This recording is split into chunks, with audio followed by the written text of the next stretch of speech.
Hey everybody, how's it going? Welcome back to the channel. Got a quick video today, just going over the new cards getting rotated into Shadows over Innistrad this week. All the tribal cards are getting rotated out, so you got your Drogskull captains, your Stromkirk captains, your Butcher's Cleavers, those are gone. We're getting a set of 19 new flashback spells. That's the thing that's tying them all together, so that does change the format a little bit. I just wanted to cover these today, kind of go over a rough tier ranking, just give you an idea of how good all these cards are, talk about some of their use cases for people who haven't played with the cards, and just give you a general jump into the format. There's also this small section of cards I want to talk about, just cards I think have gotten a little bit better with the addition of these cards. Okay, so the first three cards I want to talk about here are just Crow of Dark Tidings, Grapple with the Past, and Vessel of Nascency. They all, of course, all have in common the fact that they mill yourself, and the idea here is when you have a bunch of flashback spells in your deck, well, self-mill is good because you're going to draw those cards, quote-unquote, draw those cards a little bit more often. Yes, you can't cast them twice. Obviously, you don't draw them and then cast them, but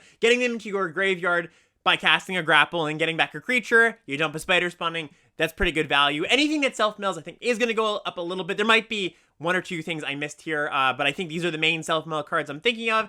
And of course, you know, discard outlets also get a slight bit better because you don't mind pitching a flashback spell as something like Call the Bloodline, even if you're not pitching a Madness card. You know, so stuff that has discard as an effect, that goes up a little bit too. The next cards I want to talk about that I think go up a little bit in value are these Abzan lands. And the reason the Abzan ones in particular is some of the best flashback spells in this package here, or in this set of flashback spells, are Lingering Souls, Spider Spawning, Unburial Rites, and Travel Preparation. And all these cards, of course, use white, green, and black mana. And the way this plays out is, you know, imagine you're green-white at the end of pack 1, you see a Foul Orchard kind of just in the pack, maybe 11th pick or something. I would take that because you never know when you're going to get past a Lingering Souls, which is just one of the best of these flashback cards, or a Spider Spawning, and you can cast a flashback on that. So it's all in anticipation of picking up some of these better flashback spells. Okay, so let's get into our tiers here. So the first tier here, I've got the best of the best. These are just excellent cards. You should definitely take them. You should consider switching colors or trying to splash these cards if you can.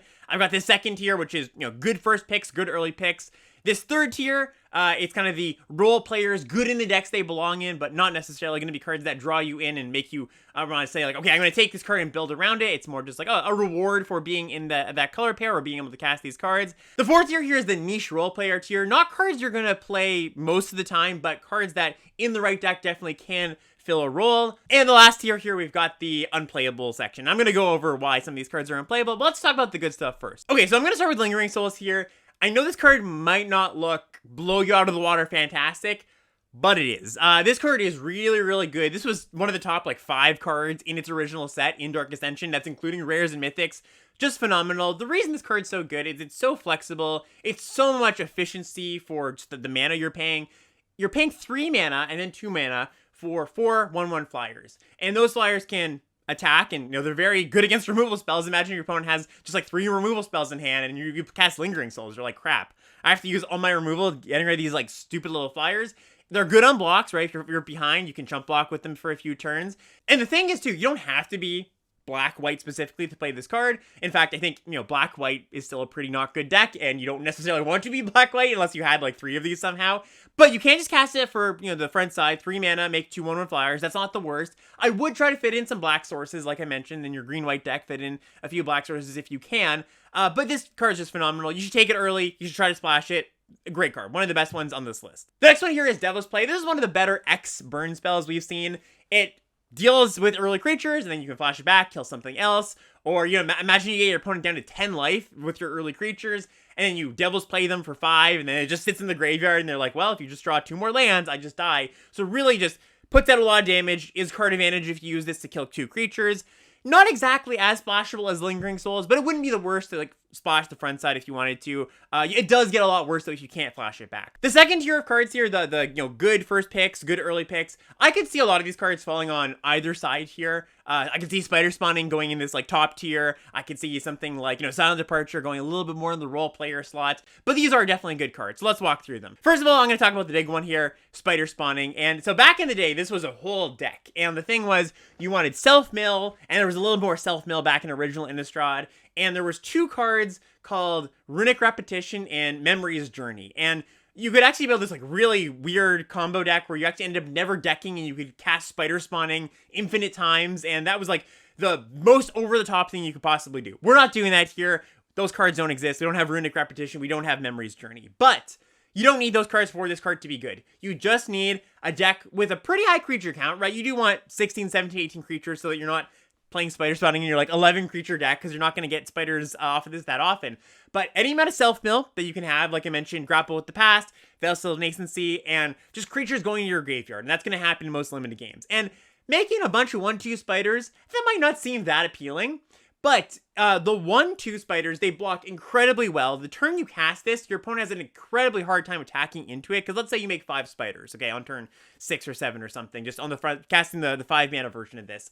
Well, your opponent has, let's say, a 3/3 and a 4/4. Okay, well, they can't really attack very profitably, because if they attack with their 4/4, I'll just say, you line up all your spiders on the 4/4, and you've traded 2 spiders for their 4/4, right? So these 1/2 spiders block a lot better than they might seem, and it's really hard to get through them. But also they just attack pretty well too. Like, you don't mind just attacking with a bunch of expendables. And of course, flashing it back is awesome. And this is another card that I could see playing in a white-green deck, splashing the flashback cost. So good in any deck with a high creature count. It's better with self-mill.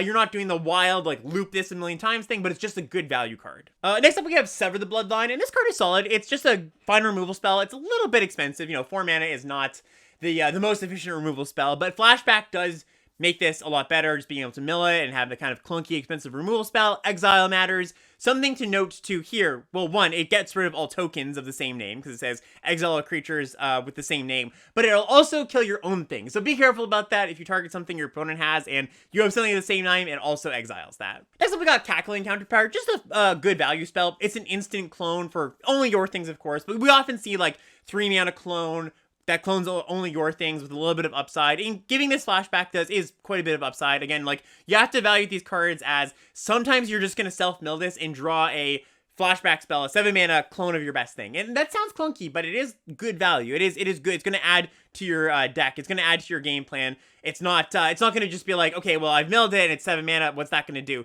You're actually going to feel pretty good about this in the yard if you do self-mill it. And of course, if you get to cast it twice, that's also good. All right, here's another big one, Travel Preparations. And I think this is one that I've already seen. I've already seen a few drafts earlier today. And this card is not getting the respect it deserves. This card, kind of like Lingering Souls, doesn't look amazing, but it is really quite good. One of the better commons back in the day. In fact, it was like, there was the Travel Preparation deck, where you just tried to have as many cheap creatures as possible, and as many copies of this as you can. And this is a common, and this is a card that they've had at uncommon in, like, Masters level expansions, like the, I think, like, Iconic Masters had this card at uncommon, because it is a really strong card. Just to spell out kind of why this card is good, well, you go 2-drop into 3-drop, and then on turn 4, you can go prep, flashback prep, and your creatures are massive. It's almost think of it like when you cast it each time, you're adding 2 power worth of haste to the board, because you put it on creatures that can already attack, and doing it twice means that it's very unlikely your opponent can block it in the early game. So just so much stats for such efficient mana, being able to spread it out around, it's very modular. So one of the better cards. Humans is losing some of the equipment, like Butcher's Cleaver, Avacyn's Collar, some of the better humans payoffs, but it gets Travel Preparation, and so I think that more than makes up for the equipment leaving. This card is really good, and you're going to see it more often than those other cards, because this one is a common. Next up, we got Snapcaster Mage, and this is a pretty simple one. I'm sure most people know this card. It's not as good in Limited as it is in Constructed, but it's still pretty good. You're not splashing back, maybe the most efficient removal spells in the world, but especially in something like Blue-Red, where you've got like Galvanic Bombardments and Incendiary Flows, these cheap red removal spells, it is going to be quite good. Even just, flashing back or Grapple from the Past is a good card. So, solid card. I didn't put it in the top tier, because it's not, if this was a Constructed review, it might be in the top tier. But it's definitely more of just like a good early pick that once you do want to prioritize some cheap spells if you can. And the last card here in this early good picks tier is Silent Departure. And this one is another one that I think looks a little bit underwhelming if you haven't played with it before. But just the efficiency on the front side and the value of being able to do it again on the back side. On turn 4, let's say, you bounce their 3-drop, you play your own 3-drop, you're ahead on tempo there, and then at some point, your opponent's sitting with a 5-drop in hand, let's say. They really don't want to cast that 5-drop when you've got Silent Departure, especially if you're ahead on board. So this is a card that really benefits any like blue tempo deck. Something like Blue-Red Spells, it's really good there. Something like Blue-White Spirits, I think this is a card that fits right in there, because you're going to go just like play a Spirit on 2, play a Spirit on 3, bounce your 3-drop so you can't race me back, and then I'm racing, and then again, this keeps them off balance when you want to flash it back on turn 5. So really another card that looks it is a lot better than it looks. All right, now moving on to this role player tier. So another card here that goes in the Spirits deck that is a little bit better than it looks is Feeling of Dread. And if you've played Strixhaven, you'll know the card Study Break. And imagine this is a Study Break that draws you another Study Break, right? And that's pretty good for any white aggro deck or any tempo deck that's trying to push damage. It makes it so that, again, just like Silent Departure, they can't race you. And so you have 2 turns of going like, well, tap down your biggest things, I get in with my flyers. Or maybe you have some ground creatures of your own, you tap down their 2 things proactively, you get in. So really flexible card. It is a tempo card, not a card that like you want in a controlling late game deck, but that's not what Blue White's trying to do anyways. It's just trying to beat down, and this is a good tool for doing that. Next up, we've got Rally the Peasants, and Red-White is not really the best deck. It's not really a deck in general, I think, in this format. Not a very cohesive or synergistic one. But I do think with a copy or 2 of Rally the Peasants, you can just kind of have this plan of like, I've got a bunch of small cheap creatures, they're getting even for early damage, and eventually they all trade up. Or if I'm going a little bit wide, maybe I do have like a Lingering Souls or something, like you have 2 turns of attacking where it's like, all right, well, you're lining up decent blocks, and maybe I have a few more creatures than you do. I've got 5 creatures to your 3, and you're lining up your 4/4 and my 2/2s, and I cast Rally, I push some damage, and your creatures die too. So it's just a way to turn your small creatures into a bunch of damage, and the nice thing, of course, is you get to do that 2 turns in a row, so you are probably, ideally, pushing damage and trading up 2 turns in a row because you get to flash this back the next turn. Or sometimes you draw this in the late game, you just cast it for 6 mana, and you win because you get 4 damage on each unblocked creature. So good role player in the red-white deck. Even though that might not be as much of a supported deck, I think this is a reasonable card to kind of push you in that direction. Or I could even just see this, just like a lot of the other flashback cards. If you have a blue-white deck or a green-white deck, I could see you splashing the flashback on this too. All right, and now speaking of cards that might not have as much of a home as I would like, even though this is a pretty good card. So Forbidden Alchemy, it's a nice card selection spell, 3 mana, look at the top 4 cards of your library, put the rest in, take 1, put the rest in your grave, and obviously the natural home for this, blue-black, is not really a deck. There's just like not that many blue-black decks, but I think this is a good card advantage card selection spell. I could see like a Sultai deck where you're like black, green, blue, you have this card, or maybe you're like blue-green and you splash the black side. So it's a good value card. It doesn't necessarily have an immediate home, but if you can fit it into your deck, it is very good at giving you card selection and putting your put stuff in your grave so you can bin more flashback spells or just find cards you need, because 4 cards is pretty deep. All right, another solid role player here, and this one I could definitely see going either way, going maybe a little bit higher, going up to the just like good early picks tier, or going down to this kind of like niche role player tier. We got Umbrella Rights, and this is a reanimation spell, but it's a little bit more than that because it has flashback. So it's not only just like, usually we see these 5 mana reanimation spells and we're not that impressed with them. They don't actually reanimate anything worth 5 mana. Often you end up like trading off early and reanimating like a 3-drop or something. It's not like this is Ikoria where you have like these giant cycling monsters you can put in your grave and reanimate early. But because it has flashback, it is a form of card advantage. So where normally these reanimation spells, you generally don't want them unless maybe you have like a good number of bombs. This is a fine value card just to put in your deck. Now, it is black-white, kind of like Lingering Souls, where it doesn't necessarily have a clean home. Black-white isn't really a deck. But this is also another good card to splash. Like in a black-green deck where you're self-milling, definitely can see this card just putting it in there, having a few white sources. This is a pretty good spell to self-mill because the flashback is actually cheaper than the front side. So again, not like a draw into black-white specifically, but it is a card that once you have black and white mana in your deck, and that's not that difficult in this format, it is a pretty solid card. All right, now moving on to the niche role player tier. So Bump in the Night is a card that I think you could maybe have a deck where you have all the Bump in the Nights, maybe nobody at the table wants them, you get 3 or 4 of them if you're lucky. Maybe you even have like Alms of the Vein, you're going really deep. Like this, back in the day, this was kind of a thing, like the Bump in the Night deck, if nobody else wanted them at the table, you would get all of them, and it is 6 mana to flashback is big, but for 1 card dealing 6 damage, so you have this like weird burn deck, maybe you're like a bunch of cheap red creatures, and you have these like lava spikes with flashback. It's more of like a, I think more of a meme than a real thing, a real dream to chase after. But I want to point it out, because if this is something that interests you, just like burning your opponent out, I think it's more fun than good, because, it's just a spell that doesn't really do anything. But I think there's good meme equity there if you wanted to go in an all-in Bump of the Night deck. Not at the Bone, another niche role player. So this is specifically for a deck that is super heavy on self-mill and super heavy on creatures. So this was one of the support cards for the spider spawning deck back in original Innistrad.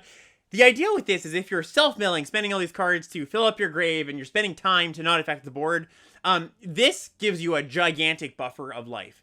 And again, you want to have 17, 18 creatures. You want to make sure you have a high creature count for this. But if you've got that and spider spawning, and you're just trying to find that spider spawning, and you've got a bunch of self-mill, when you cast this on turn 5 or 6, often when you just cast the first of the 3-mana version, you're going to gain like 20 life a lot of the time, and then flashing it back, that's another 20 a lot of the time. So, it gives you a lot of time. There's always the question of how good does a pure life gain spell have to be for you to play it? And Knot in the Bone is kind of the closest I think we've come in Limited, almost ever probably, to a pure life gain spell that was actually a good card. So look out for this one if you're in the spider spawning deck, if you are self-milling a lot. It is a role player there, not a card you just like want in general though, I would say. And then last role player here, Mystic Retrieval. Kind of clunky, kind of inefficient. I think if you've got, a good amount of discard or self-mill in like a blue deck, it kind of has a hard time to, I have a hard time imagining actually playing this card, because I would want to just like mill it over some amount of the time or discard it. And since it's like blue with red flashback, you don't get access to the black or green cards unless your deck is like this weird color combination. So I don't want to write this off on like right away. It might be closer to the unplayable tier, I would say, just because I have a hard time like actually thinking where I want to fit this card in. Ideally, you're like buying back some really awesome spell, but there's just like not that many cards I would want to spend 4 or even 3 mana to buy back. So I actually might even want to put it more in this unplayable tier, but just earmark it as there might be a place for it. All right, and then our last unplayable tier, we ain't talked about these just real quickly.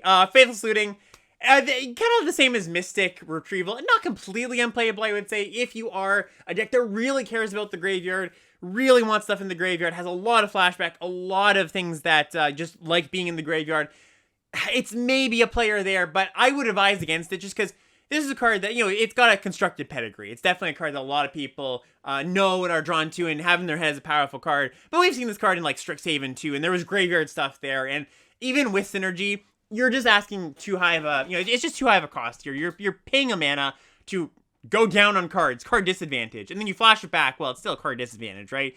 So, there's the idea of, like, oh, I can filter some lands with it. And that's true, but, the times when you're not flooded, it's just so bad. So I would, maybe a step above unplayable, but I would really recommend not putting this card in your deck. Increasing Ambition, just a really expensive tutor. I don't think we have to talk about that for too long. Past Inflames, another card with constructed pedigree, but it's just too clunky. What are you going to do? Cast it, then cast a 1-mana spell?